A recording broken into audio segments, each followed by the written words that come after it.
Müdriklər demişkən, xalq üçün, vətən üçün yaşanan ömür əsl insan ömrüdür. Belə insanların ömrü çətin, mənalı və şərəfli olur. Başı həmişə el içində ucu olur.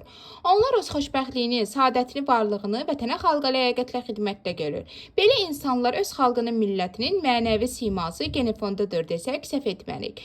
Tam məsuliyyət və qürurla deyə bilərik ki, belə insanlardan biri də sözün həqiqi mənasında gözəl insan, Balakən rayon 11 saylı yol istismar idarəsinin rəisi Nizami Sarıyevdir.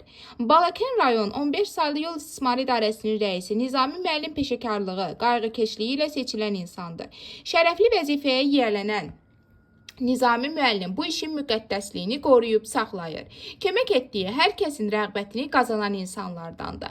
Saysız hesabsız maddi vəziyyəti yaxşı olmayan ailəyə maddi və mənəvi dəstək olmuşdur. Respublika ərazisində kəndlər arası və qəsəbələr arası avtomobil yollarının yenidən qurulması və tikinti layihələrinin davam etdirilməsi ilə bağlı Prezident İlham Əliyevin tapşırıq və sərəncamlarına əsasən Azərbaycan Avtomobil Yolları Dövlət Agentliyi tərəfindən mühüm yol infrastrukturu layihələri icra olunur.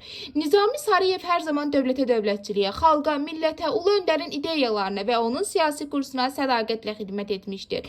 Şükürlər olsun ki, bu tendensiya bugün də davam edir. Nizami Sarıyevin həyat salnaməsinə nəzər salanda görürük ki, o hər zaman işinin öhdəsindən layiqincə gəlmiş, həm rəhbərliyin, həm də rəhbərlik etdiyi kollektivin dərin hörmət və rəğbətini qazanmışdır. Biz də bu çətin və şərəfli işində Nizami Sarıyevə və bütün kollektivinə gələcək işlərində uğur və müvəffəqiyyətlər, həmçinin yeni nailiyyətlər arzu edirik.